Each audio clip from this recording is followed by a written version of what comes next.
چند مسائل سحر اور افطار کے تعلق سے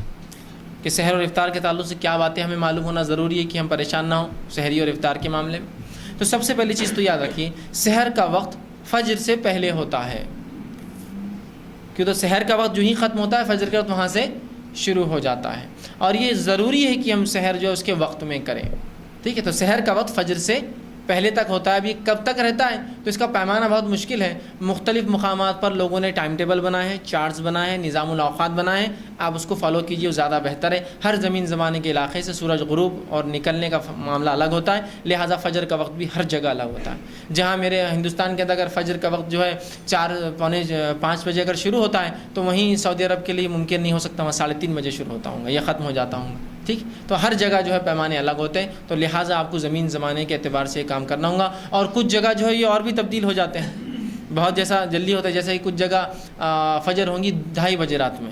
ٹھیک۔ ایسے بھی علاقے ہیں کہ جہاں 2:30 بجے فجر ہوتی ہے اور 12 بجے عشاء ہوتی ہے رات کے۔ اول وقت عشاء کا 12 بجے ہوتا ہے، لیکن 3 گھنٹے کا ہی دن ہوتا ہے، صرف رات ہوتی ہے، صرف پھر دن نکل جاتا ہے، ٹھیک۔ تو بہت سے ایسے علاقے ہیں دنیا کے، تو اس معاملے میں آپ کو اعتبار کرنا پڑے گا اس علاقے کا، وہ علاقے میں ٹائم ٹیبل ہوتا ہے، اس کے مطابق آپ عمل کیجیے،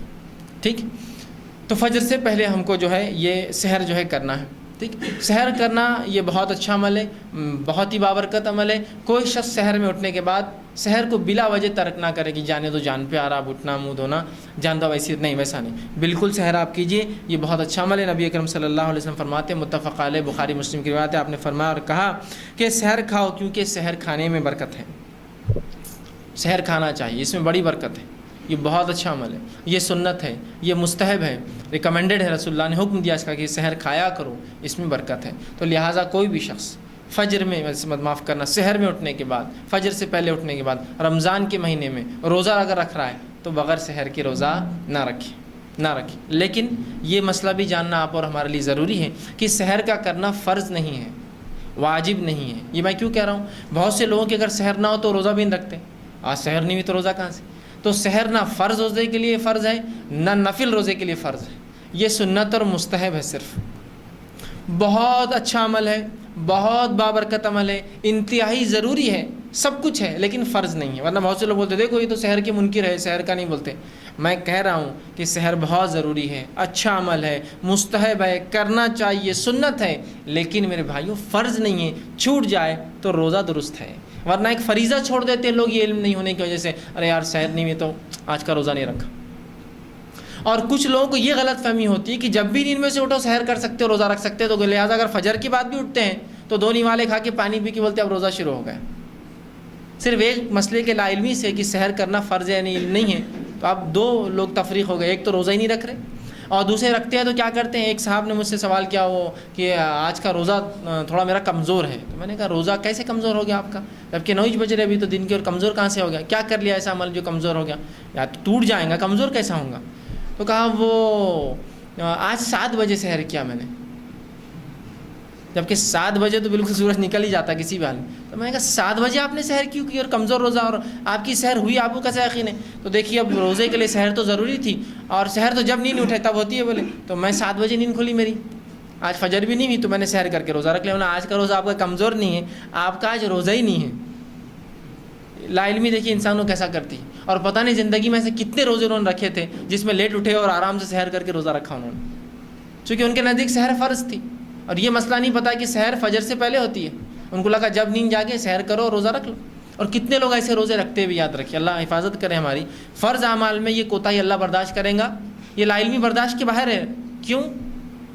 کہ اللہ رب العزت نے جب کسی عبادت کو فرض کیا تو اس عبادت کو تکمیل تک پہنچانے والے عمل کا جاننا بھی فرض ہے۔ تو نماز فرض ہے تو نماز کے مسائل جاننا بھی فرض ہے، روزہ فرض ہے تو روزے کے مسائل جاننا بھی مجھ پر اتنا ہی فرض ہے جتنا روزہ رکھنا اور عبادت اللہ نے فرض کی اتنا ہی فرض ہے۔ تو اگر کوئی کہے مجھے روزہ رکھنا معلوم صرف فرض ہے، یہ مسائل کا تو مجھے نہیں معلوم تھا، تو وہ بھی جو ہے نقصان میں ہے، کہ تو اللہ معاف نہیں کرنے والا، وہ روزے گئے ان کی، نہیں، اللہ معاف نہیں کرتا، اس لیے کہ جب فرض قرار دیا تو فرض کو تو جاننا چاہیے نا۔ اگر میں آپ کو یہ کہوں کہ یہ موبائل یا یہ مشین ضروری ہے، اگر آپ کو نوکری کرنا ہے میرے پاس تو سیکھ کے آئیے، تو کتنا آدمی کرتا ہے، سب سے بالکل کن ذہن آدمی بھی جا کمپیوٹر سیکھ کے آتا ہے، اس لیے کہ اس کے بغیر جاب نہیں ملتی۔ کیسے سیکھتے اس کے مسائل، کب بند ہوتا، کب کھلتا، کیسے؟ تو کیوں اللہ کے دین میں اتنا بھی وقت نہ ملا کہ روزے، نماز، زکوٰۃ، حج جو فرائض تھے اس کی ہم احکامات اس کے علم رکھے کہ وہ کب ہوتے اور کب نہیں ہوتے، کیسے مکمل ہوتے اور کیسے ناقص ہوتے، کب ٹوٹ جاتے ہیں کب باقی رہتے، کیسے کمزوری آئے تو پورا کیا جائے۔ نہیں وہ کیا بس روزہ فرض تھا، نہیں، اس میں معافی نہیں ہے۔ آپ کے یہاں لا علم ہے بیچارہ، نہیں معافی نہیں ہے۔ اس شخص کو معافی ہے جو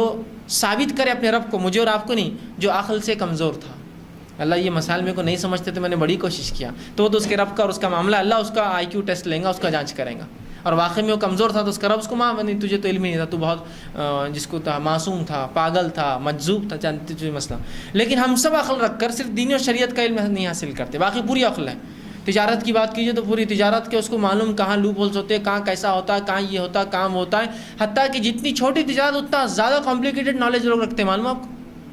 آپ کہیں ایسا کیسے چھوٹی تجارت کمپلیکیٹڈ نالج؟ مثال کے طور پر کوئی انسان تجارت کر رہا ہے، بزنس ہے، اور کبھی تعلیم حاصل نہیں کیا، الیکٹریشین ہے، جتنا اس کا وہ ہے کمتر اس کا پیشہ ہے، اس کی مہارت اتنی زیادہ ہے اس کے اندر، اس لیے کہ اس کو معلوم دھکا لگا کہ اس کی موت رہتی، تو اتنا ماہر رہتا، اس کو پتہ ہے کہ اس کا علم نہیں کیسا ہو، لیکن اس کو معلوم یہاں لگا تو کرنے لگتا، یہاں نہیں کرنا، فیوز کا بہانا جوڑنا، کس نے بتایا؟ وہ سب نہیں معلوم، ایسا کرنا تو بچتے، نہیں کرے تو گڑبڑ ہو جاتی۔ دیکھیے علم کے اعتبار سے اس کا علم کم ہے، کام کے اعتبار سے اس کا کام چھوٹا ہے، لیکن کتنا کمپلیکیٹڈ نالج رکھتا ہے کہ ایسا کرنا پڑتا تو ہی ہوتا۔ بہت سے میکینکس ہوتے ہیں جو کبھی علم حاصل نہیں کرتے، نہ کوئی میکینیکل انجینئر ہوتے ہیں، نہ کوئی آٹو موبائل انجینئرنگ کرتے ہیں، لیکن صرف سیکھ لیتے ہیں اپنے استاد سے، برابر کرتے ہیں گاڑی درست۔ اور کوئی بہت بار تو بڑے بڑے انجینئروں کو سکھاتے ہو کیسا کام کرنا، کہ تو انجینئر صاحب آتے ہیں مشین لیتے اور وہ گن سے اسکرو فٹ کرتے ہیں، یہ لیبر بولتا ہے ویسا نہیں کرتے صاحب، 2 پیچ کم از کم اس کو ہاتھ سے دو، آپ مشین سے کریں گے ٹیڑھے پیچ جاتے اندر، ہاں غلط جاتے اسکرو اندر، پھر وہ برابر 2 دیتا ہوتا برابر، یار اس کو علم، اس لیے کہ اس کو پریکٹیکل نالج ہے فیلڈ کا۔ آپ دیکھیے نا، تو جتنا چھوٹا پیشہ اختیار کرا اتنا کمپلیکیٹڈ نالج، علم نہیں بول رہا لیکن باقی سب علم ہے۔ بہت سے لوگ ہوتے ہیں مختلف تجارت کرتے ہیں مختلف اشیاؤں کی، جن اشیاؤں کو ایسی حالت میں بیچا جاتا ہے جو لیکوڈ ہوتی ہے، تری کے فارم میں ہوتی ہے، دودھ بیچا جا رہا ہے، گیس تیل بیچا جا رہا ہے، پیٹرول بیچا جا رہا ہے، اور مختلف آئل بہت چیزیں بیچے جا رہے ہیں کمپلیکیٹڈ، لیکن برابر اس سے معلوم ہے کہ اس کو 2 نمبر کیسے کرنا ہے، اس کو بڑھانا کیسے۔ دودھ میں سیدھا پانی ڈالا، دودھ دکھ کر رہا تھا کسی میں پانی ہے، اس کا طریقہ اس کو معلوم کیسا ملانا پانی۔ گیس تیل پیلا اور سفید اور نیلا کیسا اس کو جو بیچنے کے لیے فرق کرنا ہے، حکومت نے نیلا گیس تیل نکالی اس لیے تاکہ یہ سبسڈی والا ہے، اور ایک عام گیس تیل آتا جو لال آتا، وہ گیس تیل ہوتا ہے سفید، وہ وداؤٹ سبسڈی ہوتا ہے، اس کا ریٹ 18 روپے 20 روپے تو اس کی قیمت 40 روپے ہے۔ اس کو پورا نالج ہے کہ یہ سفید کو پیلا کیسا کرتے، یا اودا بیچنا ہے تو اس کو سفید کر کے کیسا بیچنا، کمپلیکیٹڈ نالج ہے، حالانکہ اس کو بیسک علم نہیں ہے۔ تو کیوں اللہ نہیں پوچھیں گا اس کا آئی کیو لیول کہ تجھے اتنا تو علم تھا کہ کس طرح سے دنیا کے فائدے کے لیے کچھ کمانے کے لیے کریں، میرے دین کے لیے اتنا بھی تجھے وقت نہ ملا کہ چند موٹے موٹے مسائل جو فرائض کے معافی نہیں ہے کہ بولیں گا میں فجر میں اٹھ کے کھا لیتا تو اللہ معاف کر دے، نہیں کرے گا، اس لیے کہ جہاں فرض پہ عمل کرنا ضروری ہے اتنا ہی ضروری ہے اس فرض کو تکمیل تک لے جانے والے عمل پہ عمل کا علم ہونا، یاد رکھیے، ٹھیک ہے۔ تو سحر مستحب اور سنت ہے، فرض نہیں، لیکن میں یہ دعوت نہیں دے رہا ہوں کہ آپ سحر چھوڑیں، بالکل کیجئے، لیکن چھوٹ جائے تو روزہ رکھ لیجئے، کوئی مسئلہ نہیں۔ اب آپ کہیں گے میں تو سحر میں اٹھا ہی نہیں، پھر میرا کیا؟ تو آپ سوئے تو نیت کی تھی نا سحر میں اٹھنے، کیوں نیت کی تھی کہ روزہ رکھوں؟ تو نیت ہو گئی، آپ کا روزہ درست ہے۔ یہ تو نیت ہے کہ آپ سوئے تھے اسی نیت سے کہ میں فجر کا روزہ رکھوں گا، فجر میں اٹھ کے روزہ رکھوں گا، لہٰذا فجر سے پہلے سحر کروں گا، لہٰذا آپ کی نیت تھی اور اسی نیت پہ آپ روزہ مکمل کر سکتے۔ ورنہ پھر لوگ وہاں رک جاتے ہیں، ارے میں نے تو نیت نہیں کی، فجر کا وقت بھی آ گیا اور سحر بھی نہیں ہوئی، پھر کیا کرنا؟ تو آپ کی نیت بھی درست ہے، بغیر سحر کے روزہ بھی آپ کا نفل بھی درست ہے اور فرض بھی درست ہے، لیکن بے جا سحر کو چھوڑنا اچھی بات نہیں ہے، یاد رکھیے، ٹھیک۔ اسی طرح رمضان مبارک میں